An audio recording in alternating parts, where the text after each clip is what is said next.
AWS helps small businesses innovate like ours because it allows us to spin up technology very, very quickly, create new environments that we can utilize, and also provides a lot of frameworks and tools that help us accelerate our development. Earthi is doing a lot of innovation with AWS at the moment. One project in particular is looking at object detection from satellite imagery. So we're using SageMaker to look at ways in which we can extract objects and features from imagery that we get down from satellites and do that very, very quickly using models that we've created with AWS.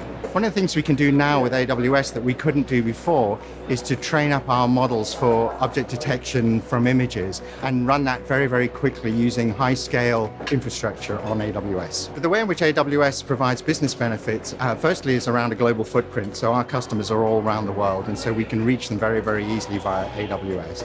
It also allows us to reduce our costs overall so that we can process large amounts of data very, very quickly without having lots of infrastructure of our own.